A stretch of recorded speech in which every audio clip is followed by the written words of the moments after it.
Hello, everyone. Thank you for tuning in. I am Jaylee. This is Jaylee's Corner. This is my review for Love. And was it Love at the Lockup? This is season 5. This is episode 34. So just ignore the thumbnail because I'm going to change it before y'all see this because I'm recording this and did not realize I did not change anything. So it is really episode 34. Okay, and I hope everybody's having a great day. It is currently Saturday. That's around 5:30. Y'all may get this on Saturday. You may get this on Sunday. I don't know. Either way it go, I hope you like it. Okay. Also, do not forget to like this video, to subscribe to my channel, become a whole JayBird, and all that jazz around here.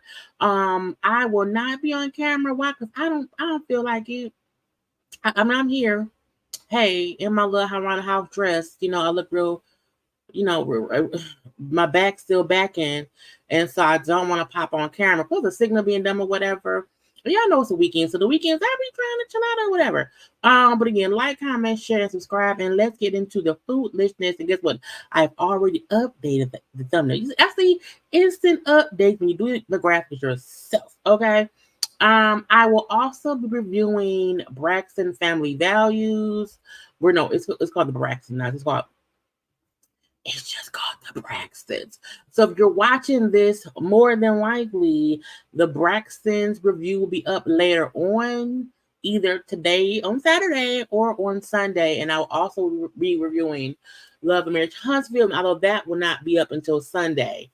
Okay, because it don't come on until 8 or 9 o'clock today. Anyway, y'all, let's get into what it is to get into.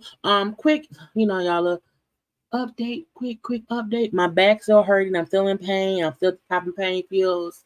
Still trying to get myself together, but I'm feeling better. That's why I'm like not on camera. That's why I'm not really doing no lives or whatever. And when I'm done with this, I'm gonna go pop some more little Tylenol, little Robaxin. Okay, get the muscles relaxed and go to sleep. Okay. Anyway, let's get into people. First up, we have Latisha and Keith. I don't know whose idea it was to put Latisha and Keith on this season of Love After Lockup. Okay, because in my opinion, and as the thumbnail thing say, okay, Shonta got played. Okay, Shonta got played. Latisha getting scammed, and Zeruiah does too much. Okay, but I don't know who idea it was to bring Latisha and Keith on this season, mainly because I don't think he getting out. First of all, he don't even look like that no more. He look like this, okay? And we ain't seen no updated picture of him at all. So a part of me feel like he not getting out. Not right now. And every season they always have like one couple where the person does not get out. But I'm like, if it was already on another version of the show and did not get out, don't bring them back around here until they get out, okay? So Latisha's like, keep coming home. It can be any day now. The law that passed, it gives them an early release, and we just waiting or whatever. And because of this new law, blah blah blah blah blah. And she been saying that since episode 1. And I'm like, ma'am, are you lying or are you flying? Okay, it's one of the two. Now we then see, I think like the auntie came over and they chatting, and she's like, it was a notice on the door. She thinks it was from the sheriff as well, and she thinks it's about something about Keith. So the niece leave or whatever, or the auntie, child Keith people leave. Okay, and Latisha then gives a call to like maybe either the sheriff's office or maybe even the prison, and she's trying to figure out, what's going on with my Keith. What is going on with my husband? Hey, we were told that he can get early release. We filed all these motions and blah, blah, blah. And so, what's happening? The lady at the little jail or prison or whatever she called said, well, hey, ma'am, I do see several motions were filed for immediate release. Okay, however, y'all have an attorney? Now, when the teacher said, well, no, we got a paralegal that we pay $1,000 to get things done and whatnot, okay? And then they said, well, you know what? You might want to call your lawyer, your people or whatever, because that new law, that don't apply to Keith's charges.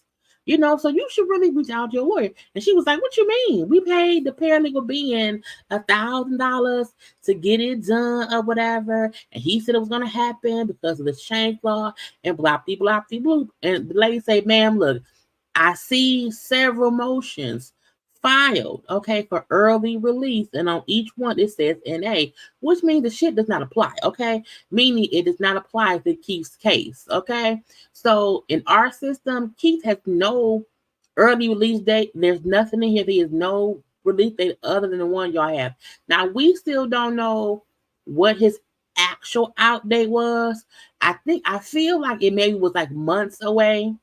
And now maybe instead of him coming home in months, he could have came home in days. But again, they like, ma'am, it ain't flying right. We call your lawyer, okay? I have no other information for you. That's it. That's all. And so now she's pissed because she's like, we paid this much. Like, could it have been a scam? Could he have scammed us? I said, man, probably. It's possible. So she's calling. Child being ain't answering. And this is the thing too as well. When you call a lawyer, even the lawyer's office, you know what I'm saying? Because even my lawyer's office, sometimes I call them, child, they don't answer. Well, first of all, because sometimes I call, but I know they close, just leave a message. But, sometimes you do have to leave a message and they'll call you back, okay? Because my people, they'll call me back. They text me, they email me. So it's still communication. But she was calling, and being the paralegal was not answering, okay? She said, fuck all this. I'm going down to the office, okay? I said, it sounds like you've been scammed. Okay, it sounds like you were scammed for $1,000 by this random paralegal, and your husband ain't getting out or whatever. But again, I'm like, this whole Keith's getting out. Keith ain't getting out. He ain't. Anyway, next up, new couple Bianca and Daniel. Okay, I said the child scheming and scamming if I ever see it. Okay, the stupid children should not be allowed to date prisoners. Now she's only 23. She's unemployed, Bianca. Daniel is 31. He's in prison. He's been in prison for 4 years for aggravated DUI and third-degree burglary. And I said he did it. Whatever they said that man did with them blind highlights, he did it. Now Bianca said, I met Daniel, and he's my dream guy. Oh, he's just so amazing. I just want to be with him forever. He's been in jail for 4 years, but we've been going strong for 8 whole months. And I just love him. I just love the ground he walks on. He's amazing. And I said, ma'am, shut up. That is so stupid. You don't know that man. You don't know that man. Okay, y'all, I know I'm not saying, y'all, that the 10 I got when DJ graduated high school, child, and the son is still on me. Okay, anyway. Bianca, you don't know that man. Oh, he's my soulmate. I love him. You sound stupid. Anyway, so we then see Daniel say, well, Bianca's my person. I love her so much. And when I met her, I said, you know what? Will you marry me? And she said yes. And I said, oh, y'all engaged. Oh, okay. Doomed. They're doomed. They're doomed from the start. Anyway, Bianca, got a 4-month, because she lives in Florida.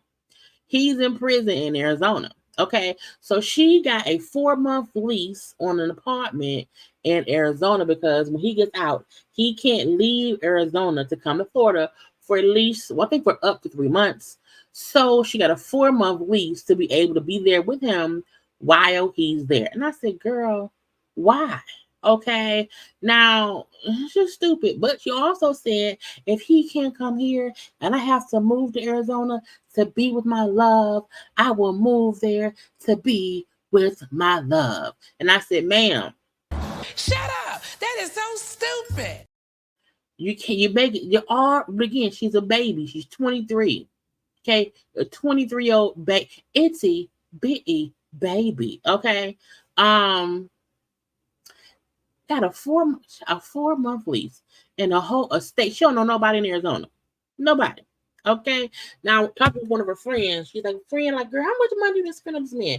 I haven't kept track of. I don't know. It could be 1,000. It could be two. Once she said it can be like 7 grand, that means she probably spent 10 grand because she kept going up higher. I don't know. But again, remember y'all, she's only been knowing this man and with him for 8 months, which means she's been sending that man a lot of money. And spending money can mean sending a person money, spending money on phone calls, and all this other stuff. Either way, go 8 months and you spent around at least 7 grand. It sounds dumb. It sounds dumb. Okay. Now we find out that Bianca was actually in a car accident. Okay. So I was hanging out with an old friend of mine. I didn't know she was drunk. Okay. And the drunk driving friend, crashed the car. Okay, Bianca damn near died. She broke her neck, was in the hospital, could not talk off her voice, had to have surgeries and this and that and that and this. Now again, she was hurt in an accident. Basically, she was a DUI victim because again, the friend driving was drunk, crashed the car. Daniel is in prison for aggravated DUI, which means he's had multiple DUIs. Okay, usually an aggravated DUI means it's not your first time. Okay, so she is a drunk driving victim engaged to a drunk driving person out of state. Okay. Now she said, I almost died. It was very, very traumatic or whatever. And she said that's how she ended up like meeting Daniel because she said I was reaching out to people in prison who had been convicted of DUIs to kind of work through my own grief and my own trauma from what happened to me. Because she said she did not know her friend was drunk. Fuck around and almost died. I almost woke up dead. Anyway, she then says the reason she doesn't really care about how much money she spends is because of the accident, she got a large settlement. And she can't talk about the large settlement. She can't let us know. Okay, now Daniel does know how much money she has, and that is why she's unemployed because she said, I am very comfortable not working. And Daniel knows the money that I have. Like he knows the amounts. Even I can't discuss it on camera, but Daniel knows how much I have or whatever, and he knows it's for our future. So I'm not worried. I said, "Oh, that's okay, but you should be." He gonna take your money, even if he don't take it like a thief in the night. He gonna slowly but surely use eat the child anyway. I said, stupid. It's just stupid. We then see her with another friend or whatever. And she's telling the friend how Daniel, when he gets out of prison, he does not want to have to stay at the halfway house. Even though when most people get out of prison, that's a part of the parole, you know. And she's like, well, no, man, you may have to stay. He said, no, I'm not gonna do that. I'm not gonna stay at the halfway house. I'm gonna stay at the house with you, and that's it. That's all. And I was like, I guess so. Now he gets out in about 30 days. Okay, which is why she's getting her things packed up to move to Arizona. But when Fran said if he don't stay at the halfway house, if they want him there and he told him he can't live elsewhere and he chooses to leave the halfway house, he will go back to prison. So he really needs to make better decisions. Now, also because Bianca is a drinker, Daniel is again an aggravated DUIer. Okay, he can't drink, and she said, "Well, I get he can't drink, but I mean I won't drink." I said, "Bitch, what? That's weird. That's very weird." Okay, and when he also tell friend, he like Bianca, you do know, okay, if he don't want to stay in the halfway house, he will go back to prison. You get that right? And I'm like, she's a child, because it's like it does not compute at all. Then she drove to this site of her car accident, and it made her have like a panic attack. And she had told him to call her around 12 when she knew she would be around there filming or whatever. He didn't call. So he's calling her now. She's pissed. Why did you call? Where have you been? What was you doing? And she said, he basically can call me at any time. So if I ask him to call me at a certain time, he does it. It pisses me off. I was like, a petulant child having a fit. And I'm a white woman. Okay. I got settlement money. Okay. I got a man in prison. Okay. I have a reason to be upset. Girl, the Caucasianness of it all. Okay. And, he's been acting weirdly. I don't know what's going on with him. He didn't call me when he was supposed to. And Daniel was acting really, really weird because he's close to the money. The con is almost done. Okay. Anyway, so the friend then said, "Can I talk to Daniel real fast?" Because friend was like, "Look, will you treat Bianca great? When that includes you staying at the halfway house if you're supposed to." And he said, "Well, nah, I'm not doing that. I'm gonna treat it great, okay? However, I do not and will not stay at the halfway house." And the friend said, "But if you don't, that's almost like that means you're gonna go back to prison, okay? It's like if you can follow the certain rules, right now." You probably won't follow rules in life and will end up back in prison. That ain't what you want, right? And the whole time, Daniel was going to ask on the phone, just kind of being rude or whatever. The friend was asking, like, general friends don't fuck over my friend questions or whatever. But even him saying, like, you have to stay at the halfway house because that's just the rule for the time being. But again, child, Daniel was an asshole. He probably high. Anyway, again, Bianca say how she not gonna stop drinking just because he has a DUI. He ain't supposed to drink. I'm not gonna stop drinking. I said, "Ma'am, that is stupid. You giving crack to a crackhead. Okay, you gonna have crack in the house?" Anyway, the friends say, "You're leaving all your stuff here. You don't know many people there, and you don't know much about his life because he's got like a kid, and it's a lot that she don't know about him. She know bits and pieces, but I love him. He's my person. I'm gonna move there." Okay. We then see her on the phone with Daniel's family, like with Daniel's mom and dad.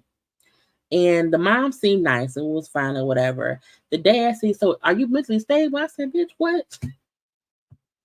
The dad was like, "Hey, how you doing? So are you mentally stable?" I said, "Bitch, get to the point, sir." He said, "What to me?" Now it offended Bianca. Bianca felt offended that he would ask her that, like, "Is your son?" I mean, the son ain't either. No, and that the daddy was asking because he like, what fool would get with my son who's in prison? Are you mentally stable? No, she isn't. Okay. And I feel like she missed this whole point because he's a child. She don't get the nuances of asking, "Are you mentally stable?" Because my son has been in prison for 4 years for robbing and stuff and whatever, and you love him oh so much, and the daddy. Look, it's just it's gonna end in disaster. Okay, it's gonna end in disaster, and that's it. Kim and Joey.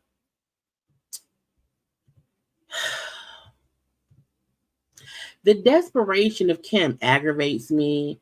Because she really acts like Joey's his main. Like, this is my thing. It's one thing if a great guy, a great guy got into some kind of little bit of trouble and had to do a couple years, and it was an unfortunate situation. It's something different when the neighborhood crackhead, okay, the neighborhood alcoholic, the neighborhood drug dealing druggie is getting out of prison and oh my God, I cannot believe I ain't with so and so. I'm like, but so and so was a full-fledged drug addict. And Kim, like, I think he's so handsome. I'm so happy he's out of prison. And he also loves her body. He's happy he's out of prison too, whatever. They were doing it and whatnot. Because she brings up how we first had sex back in 2018. However, back in 2018, they were like, she was married, was cheating on her husband because her husband had already cheated on her. She was basically cheating back, messing around with Joey. So they were sneaking around, okay? And then she found out that she was pregnant, allegedly by her ex-husband. My thing is, how do you not know if you was messing around with with Joey and your ex-husband? How do you not know if the baby is his? It was fucking about, I don't know. Hopefully take a DNA test. I don't know. Anyway, but she said back then my body was different because I hadn't had any kids. I've had 2 kids since he's been gone. And so I'm a bit subconscious, but I want to fuck him. And she bone him. They have a good boning or whatever. Fine, boom. Yeah, it's fine, boom. Because it's some foolishness going on up in here. You hear me? So, Kim and Joey have both been getting like messages from like random people in some kind of way, trying to say, "Well, hey, I heard she cheating. Hey, I heard he back on drugs." She, like, I think he thinks it's her ex-husband who wants her back. She think it could be his ex-girlfriend or whatever, but they're both getting messages from people to try to stop them from being together, whatever. But they're basically ignoring it or whatever. Okay. Now Joy is like, I've done all the drugs. I've done the hero. I've done the X, the Henny. He said whatever is out there, he's done it. Okay. He said, however, I no longer want to be that person. I want to live a good life. I want to be happy. I want to be with Kim. I want to help Kim raise her sons. I said, I guess. I mean, it sounds good. We shall see. Okay. Now that we also find out that they had sex and they did not use protection. I was like, why do people have raw sex out of prison? I'm like, what if somebody has an STD? You don't know what that person been doing in prison, and they don't know what you're doing on outside. Use a condom until y'all both have a clean bill of health from the doctor. Okay, I need to be sure your penis clean, sir. Is it clean? You don't know. Up here banging. Come on, they going kids. You KID. Child, look, it's other diseases with letters in it. You hear me? Anyway, we realized it's actually Christmas Eve at this time or whatever. So they stopped at like a little store for Joey to get some gifts for kids, like having gifts wrapped up, because it's Christmas time or whatever. Okay. Now he ain't got no job. That's why he out of prison, fresh out of prison. And she gives him her debit card. She said, let me go in, buy the stuff myself, so that way it's really from me. But so he can pay for it. But he wants to pick it out himself. Cool. So he has the debit card. Now she did say, I know for like about 6 months I'll have to cover all the bills or whatever. I have no issue covering bills for the first 6 months because that gives him time to get his shit together because he does have to work. Now look, I think giving someone a 6-month time frame to get things together, that's not bad. As long as they're not around here just spending your money all willy-nilly. But she said, I do want him to get a job, but I'll give him about 6 months, and I'll cover the bills. So he spends about 300. She has 2 children, 2 sons, and he spent $320 while saying this stuff is expensive. Well, why you get so much? Because he bought like maybe 4 or 6 boxes of packages and stuff he bought or whatever. I said whatever. So when he gets to the car, she's like, how much did you just spend? I need my debit card back. He gives her back the debit card. And so I spent like $318. And she was like, that's a lot of spending for kids. I'm sorry, on kids' toys. You know what I'm saying? And she tells us in her confessional, I'm a single mom of 2 kids. I am a teacher. She is a teacher's assistant. And she said, I make $15 an hour. I don't have money to be spending $320 on fucking toys out the blue, okay? And he has to we don't sell dope around here. He may have been used to having, and she said, yep, she's up teacher's aid. It says it. So she feel like he's used to like, oh, if you selling drugs, you got drug dealer money. Okay, ain't no budget around here. And she said, I'm a budget. I am a teacher's assistant. I make minimum wage. Okay, get out my face. Now they get back to the house. We do see his mom is there. The mom is happy, very, very, very, very happy to see her son. Her kids, the 2 sons are there as well. They're happy to see Joey. Child, they went, the mama, I'm so happy he's home. My baby's home, okay? But I'm going to leave him and her and his kids here to have some time to, get to know each other or whatever. So, but at this point, it's Christmas Eve, so the gifts are going to be up under the tree. They put on matching pajamas. They put out cookies for Santa because the kids look young. The kids look like they're maybe. Well, she got pregnant in 2018 because she did say since he has been gone, she's had 2 kids, and she mentioned how in 2018 she was pregnant with the first child, and that's why she ended up going back to the daddy because of her being. I said, well, child, that's a lot to do. You find out you're pregnant by that man, and you say, is my husband baby? Is it the my side dude baby or whatever? So her oldest is probably 5 or 6. Because if she got pregnant in 2018, he ain't older than 6 right now. Okay. So when this was filmed, he may have been about 4 or 5. And the other kid is younger than that. So you hear me? Anyway, so they have the gifts, the Santa Claus, cookies and milk and magic pajamas. They put a few more ornaments on the little tree. It was a good old family moment, okay? And I said, ain't that nice? Let's hope it lasts. Cause we never know, okay? Let's get to Zeruiah and Troy. I don't think that's how her name was pronounced, but I can't remember how it's pronounced because I don't feel like anybody says it enough for me to like remember how it's pronounced. Anyway, Zeruiah and Troy. Okay, now we know Troy got out of prison the following day, and all she was worried about was how big is his penis. Okay, because you told me you was little, and you dick fished me because your dick ain't little. I said, man, what does it matter? But at this point, you're married to him, so even if the dick was little, you gonna divorce him because of it? Anyway, but she's like, you got a big penis, and I was very much so satisfied. Okay. Now I will say this. Seemingly Troy does seem to be uh the one inmate who do seem like he don't want to go back. It seems like right now he has good intentions. I still don't think marrying your ex-husband cellmate and then having him adopt your son is a smart thing to do. But Troy yet doesn't have any red flags as if he's using Zeruiah. Okay, that's that on that. Now they then talk about how he was because overnight, in the bed or whatever, he kept like scooting over to be on one side of the bed. And he's like, why you keep doing that? And they both said how he's still in his head, he's like in prison. Because in prison you have a small you're not even a twin, a itty bitty space to sleep on. So for him, he's used to being in a small space. So him stretching out is still foreign to him. Okay. But again, he do say, I'm happy to be home. I'm happy, happy, happy. Great, great, great. Okay. Anyway, Zeruiah then took them the following day. He got out yesterday. It's the following morning. And, she can put the damn hair up in a ponytail a little bit. But she then tells him, hey, FYI, your mom was coming to town. And so you have to go pick her up because y'all have to have a better relationship, okay? Because if you do not have a good bond with your mama, how can you possibly have one with other women in your life?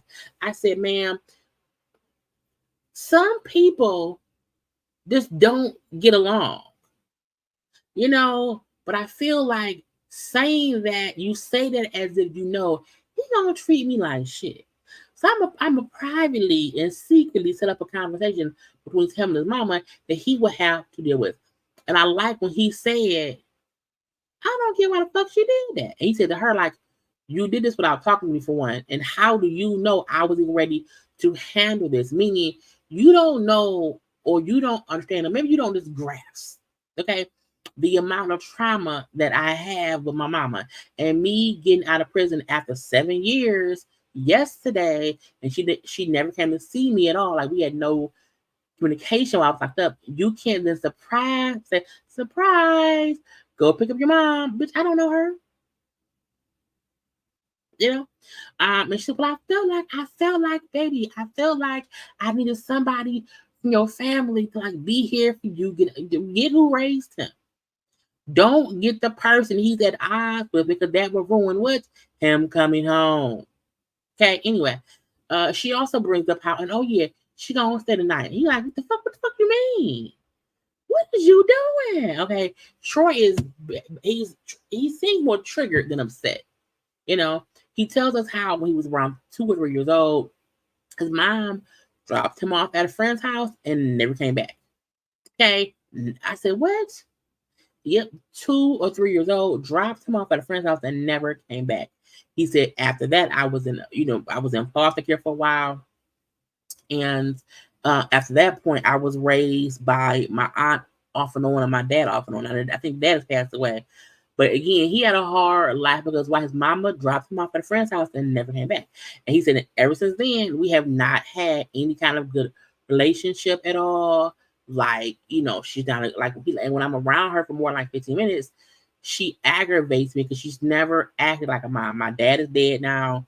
And so like she's all I have. And she does not have that motherly thing with her. I said, I can tell. Anyway, so and again, he also brings up how the whole time he locked up, she never reached out to him in prison.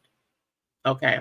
So I said the fact that he has abandonment issues, you really should tell him beforehand, hey, is you okay with your mom coming? Don't surprise him and say, your mama's here.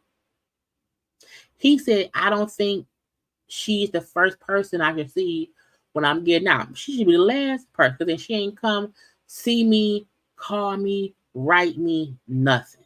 Okay. So we do see Troy gets a house, he meets his son. Dad! It was cute to see how happy the son was to meet Troy. Because to the son, I think Troy been in the son life since he was 5. He's 11 now. So he's like, Dad, I'm so happy. Y'all hugged him. Would not. I'm not gonna. I'm never gonna let you go, Dad. Never. It was so sweet, And he brings up how he was talking or whatever, and I can't remember. He said whoever brought it up. Maybe he did because he said that she had mentioned how that she did not have a daddy's name on the birth certificate. He said, and to prove to her I ain't going nowhere, I said, what made me father? And I said, that's not how it should go at all. That is weird. Okay. And when Zeruiah brings up how the kid's birth father is not involved, he does not pay child support. I'm like, first of all, you married the man's cellmate. And I'm not saying that's a reason to be daddy father, but I do feel like, man, you know what I mean, like you. But also, I think he was the daddy father in the beginning. But anyway, Troy has signed the birth certificate. He is officially the son's father. Like legally, child. She made that man a legal part of her family as being the legal guardian, the legal father to the son. Anyway, Zeruiah also bought gifts for Troy to give to the son as if the gifts are from Troy. And that was cute. That was nice. It was nice or whatever. We then see Troy go pick up his mom. Where she at? He looked just like her. Like, look just like her. Now, again, he like after about 15 minutes of my mama, I can't take her. Like, she just aggravates me or whatever. So I hope it go well. And the mama then said, we, was not good friends when he left. I was like, child, because you was mama. Friend, you the mama.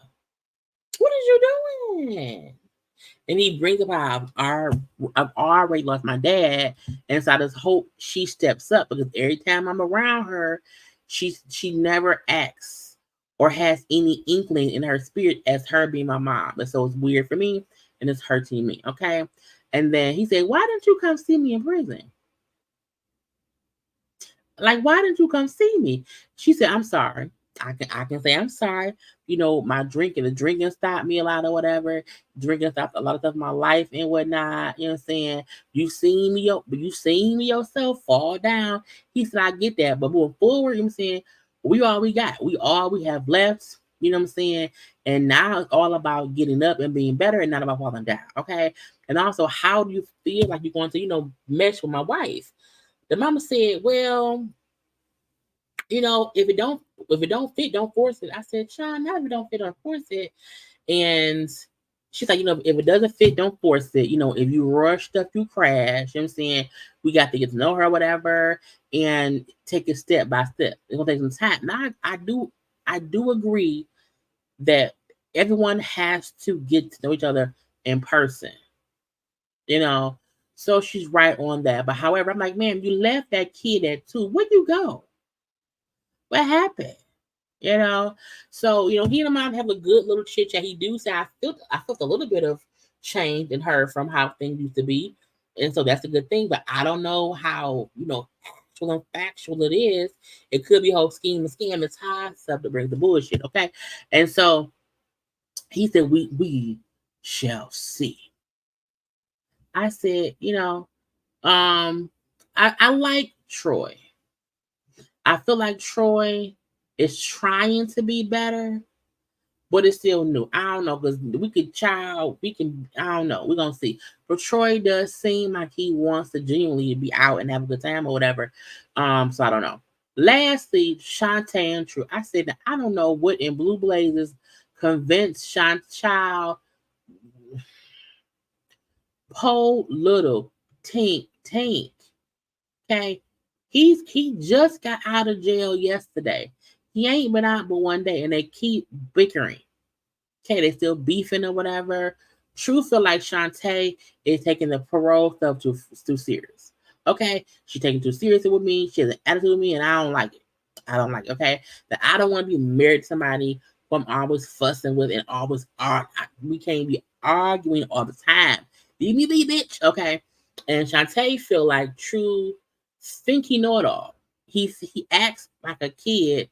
She said he acts like the kid who was arrested at 18. He hasn't grown up. I said, ma'am, no, that man has not grown up. Even though that man got older in years, he is still stunted to when he first got locked up at 18. So I'm like, she needs to get that, okay? And she's like, I feel like he don't listen to nobody, okay? And he's spending so much money on this and that and then this, and now he don't know that I ain't got my job. So to me, one reason why Shantae is so quiet is because she's hiding secrets. The same way the True is hiding secrets too. They both have been hiding too many secrets for that man and to be true. Okay, when she mentioned how he has no idea how much things cost and how it adds up, and paying a mortgage here and then paying the Airbnb there and blah blah blah. The money is being spent left and right, and he don't get it, and I don't like it. Okay, so they went back to the house, but first they was in the car, arguing whatever, or fussing in the car. They go back to the Airbnb and they both get in the bed, and I said, "Child, why do y'all have on outside clothes in the bed?" I was like, the bed dirty. Y'all know when I walk in my house, I don't walk past my doorway without taking my shoes off. And I never lay down or go in my room with my outside clothes on. The most I do, the clothes have to go off before I walk into my bedroom. I just feel like I don't know. Unless you just walk in the house and you walk in the house and you kiss and hugging and about to go do it, that's the only reason outside clothes can sometimes make it to the bedroom, because you're going in there to do things. Okay, you're going in there to get naked. Anyway, try to lay in the bed in the clothes, whatever. Which is weird to me. And True, like, look, I feel like I'm an alien, trying to adapt to the world, and things is too much. I don't know. I'm confused. I'm an alien. Blah blah blue. And Shantae, so I feel like I'm saying you don't talk to me. You don't listen to me. Like, you do not take my feelings into accountability. You don't take my feelings into account when you do and say things. Okay, you feel like you do not have to ask or communicate what's going on, and it's as if you just disregard me. I'm like, y'all, child, fix it, Jesus. Now again, True just got out of prison yesterday. Okay, and all they've been doing is bickering and arguing. You know what I'm saying? And then she's like, well, should we stay engaged? Should we go back to dating? Should we break up? Like, what do you want to do? Okay, because it's not working. Okay, and he said, I think we should go back to just dating. Just go back to dating, but building a bond. Okay, just go with the flow. Now she did not like him saying go with the flow, which don't say that. Okay, like, do you want to be exclusive? The way he paused, I said, ma'am, he wants to do what he can do when he can do it. Okay. He said, you know what? I don't want to lie to you. You know what I'm saying? I don't want to lie to you. I don't want to be like, I don't want to have no prison lies. Prison lies just mean people who will say whatever you want to hear while they're in prison to keep you on the hook. So they'll say, like, yes, I love you. Absolutely. I want to be with you forever, girl. And it's prison talk. You know, he said, so I don't want no prison lies and saying I won't cheat on you or whatever, but I'm not in the clear mind frame right now to be dating just you and being exclusive. Okay. But I love you though. I love you. And I'm not focused on dating any other female. I said, bitch, what? Take off everything I bought you. Because hell no, no ma'am. Okay. But he then said, but we still together. We together. We ain't taking no break. I still want to go home with you. I still want to meet your kids. I still want to spend nights with you and sleep with you. I said, then what are we doing? Because how are we dating and bonding if you still don't want to claim me, but want access to everything I got? Meaning I have to still drive you around. That fools out. I'm gonna steal parole to.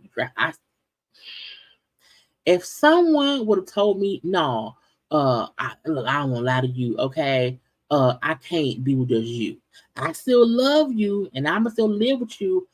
No, no, you can't. Go somewhere else. And Shantae is laying in the bed. All right, okay. No, I'm cool. I'm fine with this. She not fine with this at all. Okay, True. Like, look, the one thing I will say that I kind of agree with when True said she should have never not came to see me for these whole 4 years, 3 or 4 years that he was in there. He said, because had she just came to visit me, I got 4 hour visits. So, each visit being 4 hours, we could have been using that time to get used to being around each other. A part of their miscommunication and bickering is they don't know how to talk to each other in person because they have not been around each other in person. It's been some phone conversations and some text or some emails, okay? And when he said, you know, men and women, if you dating, go see the person in prison just to have this, even to have that little bit of time. Not True ain't shit. Okay, don't get me wrong. True still ain't shit.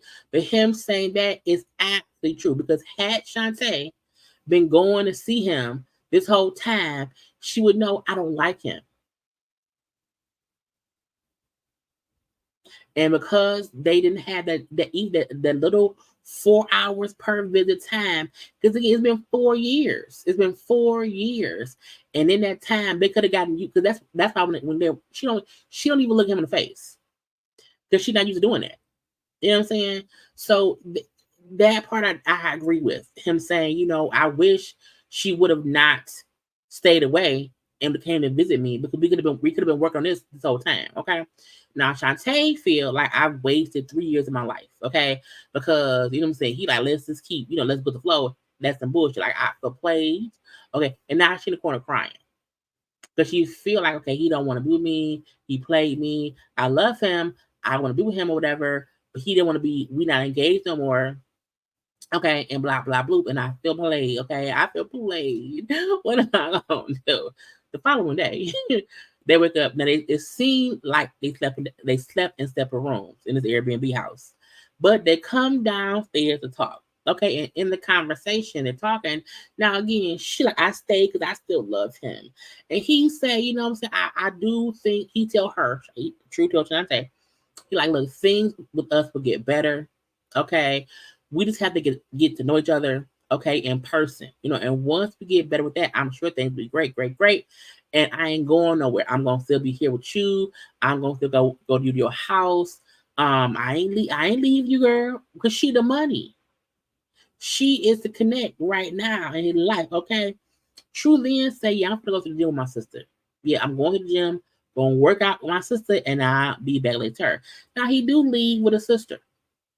In the car with the sister though, the sister calls a girl who is her workout partner, who True used to talk to a little bit back in 2018 before he met Shantae. And so the friend is beating them in the gym. I was like, see, that's that bullshit.